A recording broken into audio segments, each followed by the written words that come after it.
Hello everybody, just wanted to give my thoughts on first shots out of this XF Pro from Fusion Firearms.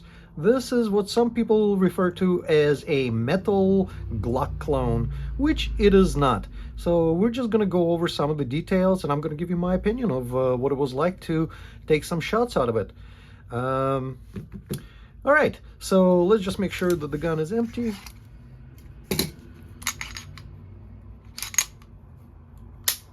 All right, so took it to the range and it actually performed very well. I like the comfort of the grip, and if you notice, this is very un-Glock-like. This is not a Glock. This is more of a, well, I don't know, more of a CZ maybe style. And also, this is pretty thick, so tiny hands might not wield this grip very well. Anyway, I like it because it leaves plenty of real estate for me.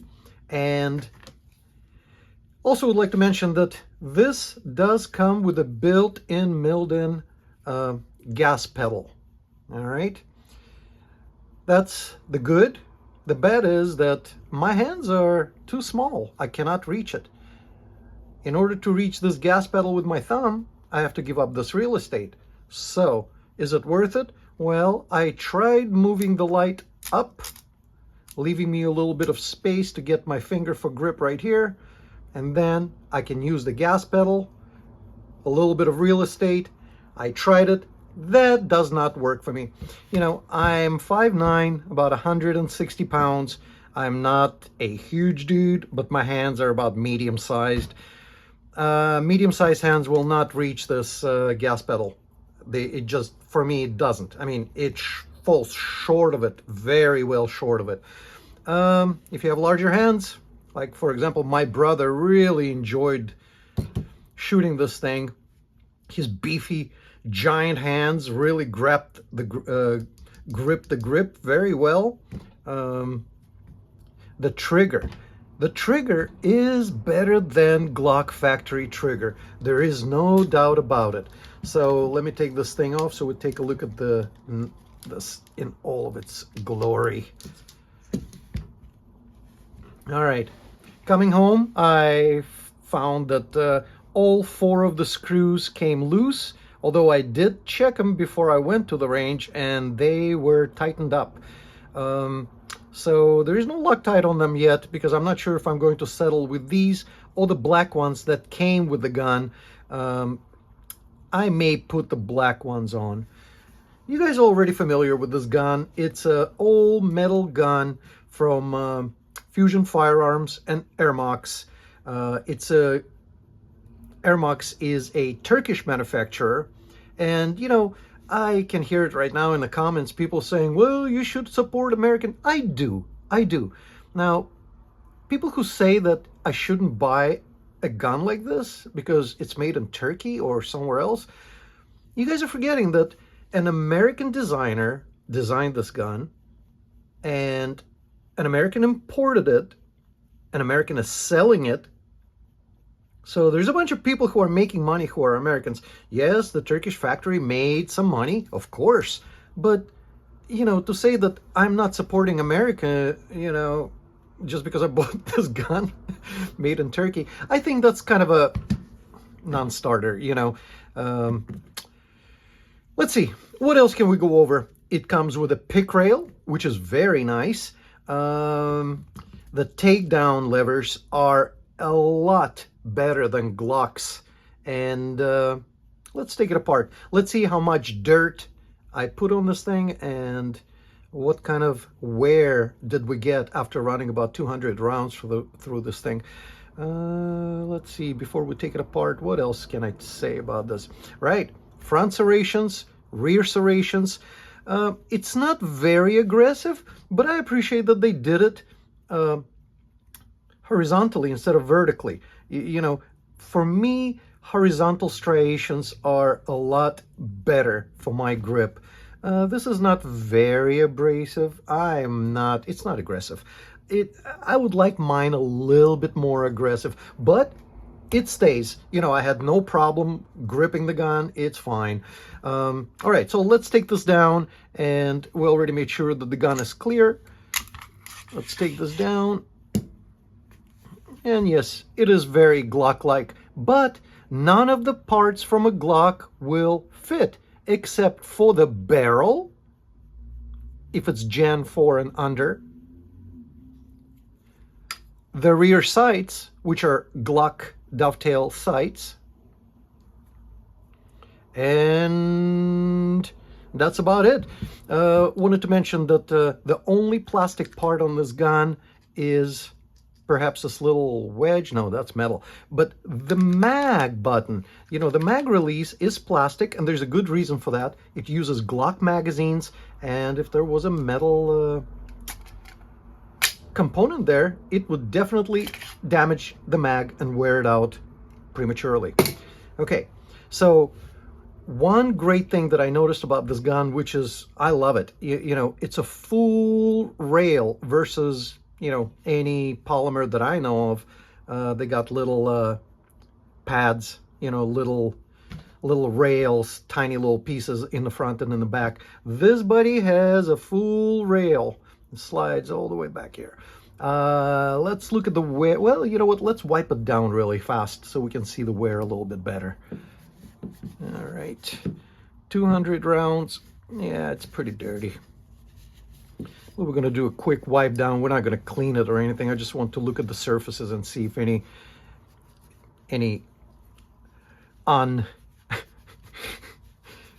well, anyway, I don't know what word I was going to use, but let's see if there's any wear that's not supposed to be there. All right, after 200 rounds, I don't see much. The only wear I see, and I'm saying the only wear I see, is right here at the front of the slide.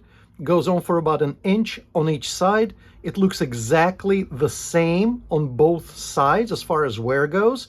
And this is not going to bother me too much at all.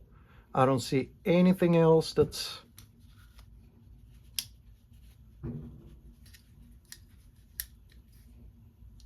Nope. No, I don't see any wear right there. So let's take a look at this stuff right here. All right, quick word of mention. The Glock 19 recoil spring is not going to work in this firearm. So you do need to go with the Fusion one. And we'll get back to the spring in just a little bit here. I wanted to mention a couple of things about it when we get to it. It does come with a fluted barrel, a very pretty fluted barrel. It's a Glock Gen 4 compatible barrel, but if you watched my videos this time at the range, I put in a Glock 19 barrel with the Ermox spring, and it worked fine. The reason I did that was because I wanted to try out a ported barrel, and since this slide is port ready, I used a ported Glock 19 slide. Yes, the difference was noticeable, so I might actually, you know, bite it and get a ported barrel because the difference is noticeable. What else can we talk about? Well, let's clean this up and see if there's any wear over here that we can see. Let's just do a quick wipe.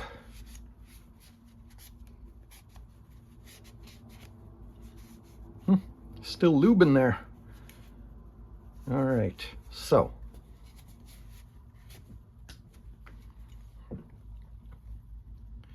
all right, we see a little bit of wear right. You know what? Let me grab this thing right here. A little bit of wear right in the corner right here and right here, and it looks very symmetrical. Yes, there's a little bit of wear happening over here, going all the way back to here, a little bit of wear right here, So it just looks pretty even. And I don't see anything else. So if we look at this, you know, I'm not a gun expert, but because of all this wears happening towards the front, same as here, I believe this is absolutely normal.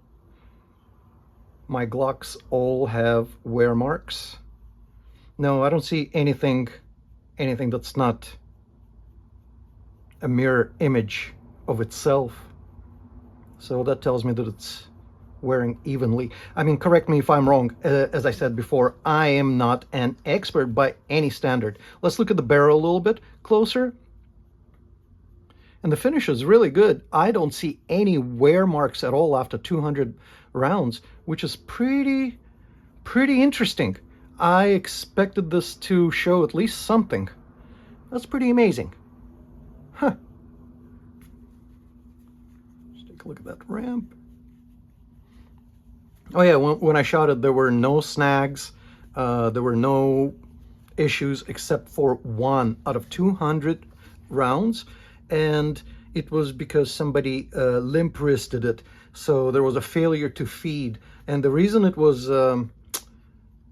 he limp wristed it, I don't know if this is my model or this is the issue with every single one of these. Let me put this together and I will show you exactly what I mean. This is a little bit interesting, and it's very reminiscent of the experience I had with the Ruger Max 9 and my FMK second generation 9C G2, I think it's called. Yeah, so the FMK. All right, so let's put this thing together, and I'll show you exactly what I mean about limp wristing it. I like doing this since it's a full rail. You go like this, and it's all set. So that's kind of nice. All right, before we get to the limp wrist part of it, I wanted to show something interesting, which I didn't see at first, and it was kind of a thing that almost made me not want to get this firearm. The slide release lever. It is flat. I mean, it is worse than a Glock one, you know? And it took me a little bit, but I figured something out, either by brilliance of design or by accident. Look what happens to it when I lock the slide back.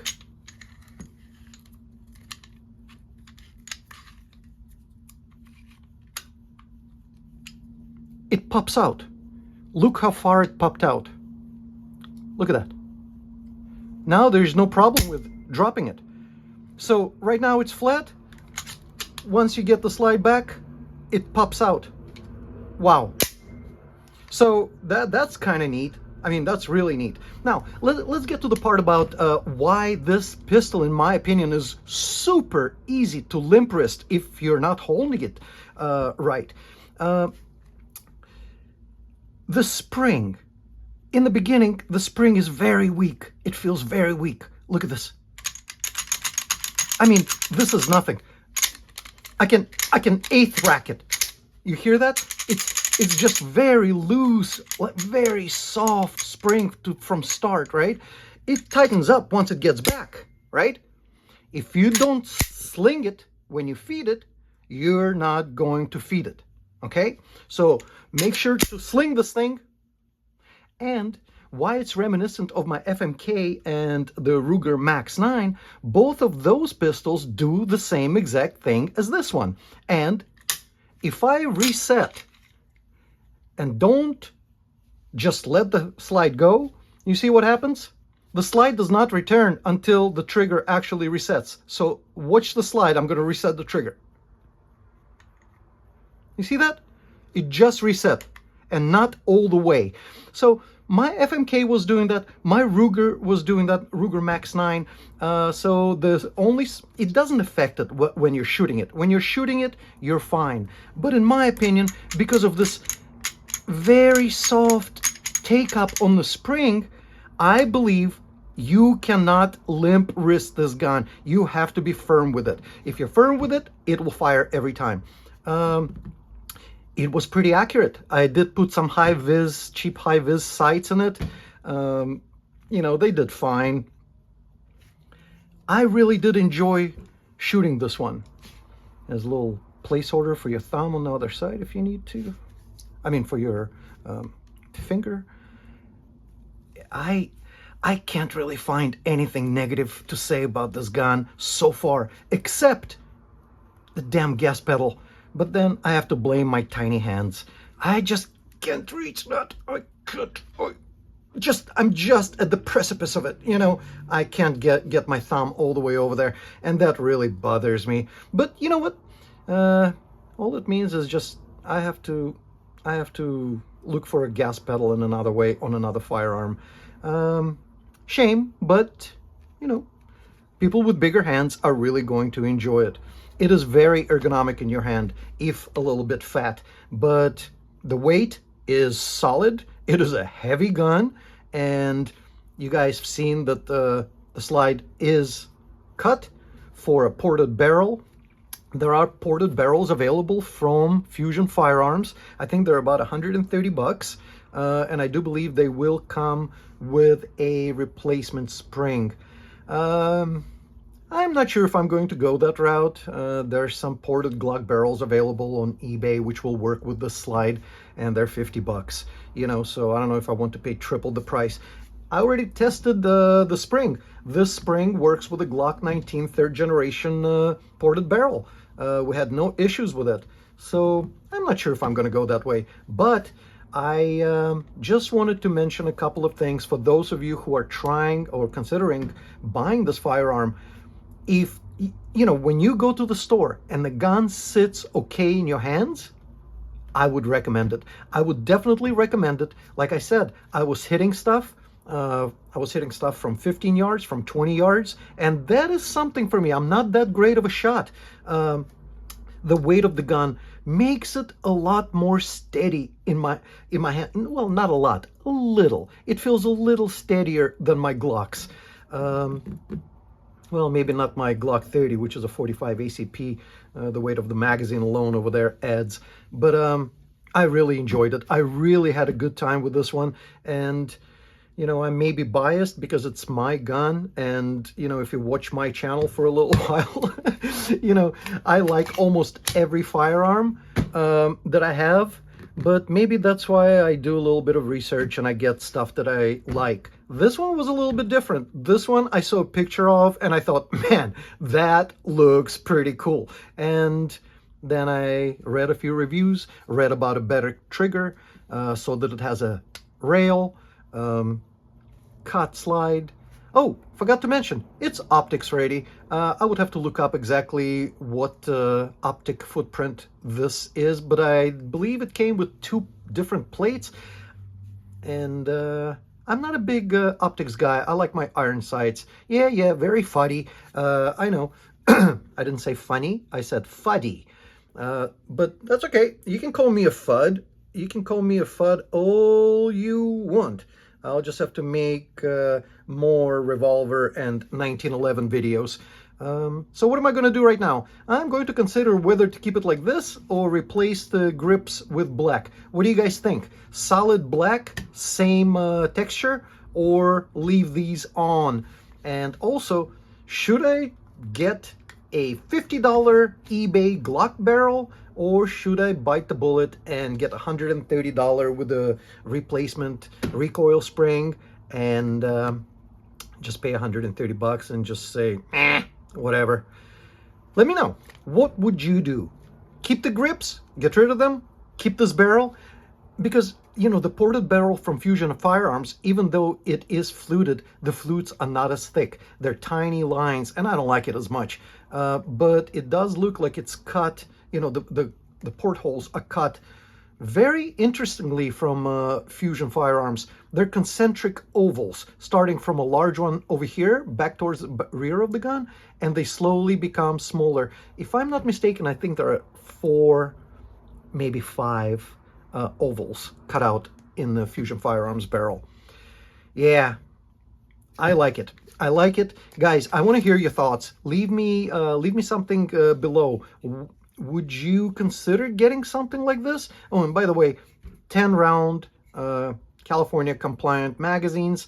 The real man magazines hold 15 rounds, Glock 19 compatible. I had no issue with these Fusion firearm magazines. They worked fine. We'll see how long they last. Guys, really interested in hearing what you have to say. And again, let me show you that reset problem. Oh, of course, of course. See, I dropped it down slowly. It didn't reset completely. If you let it go like a normal person, it's fine, you know. If you reset it, drop it like a normal person, it's fine. But if you baby it, it's not going to reset. Okay, forgot to mention, there's a loaded chamber indicator right here that disappears when you press the trigger. There it is, pops a little out when the trigger is on a take up. Once you break the wall, it goes down. All right, guys, thank you so much for killing so much time with me. Usually my videos are not this long, but I really do like this firearm, and I want to hear your thoughts. Would you get something like that? Oh, by the way, in California, with all the taxes and everything and DROs, I went out the door for about $715, which is probably right about a Glock price before the DROs in California. Anyway, thank you so much. I will talk to you guys soon. And, you know, if you haven't subscribed, maybe you should consider subscribing. But at least leave me a thumb, for crying out loud. Look at all this babbling I've done. Well, your torture is not over yet. How about I include some shots from the range? Enjoy. Bye.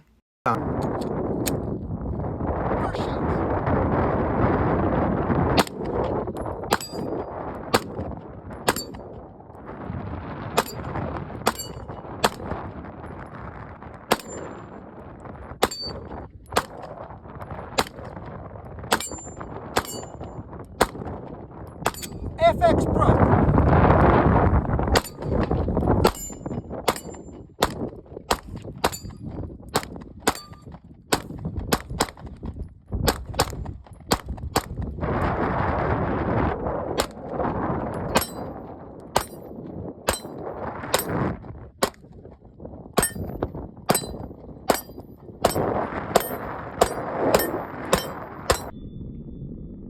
You found a channel that doesn't give a shit about getting monetized?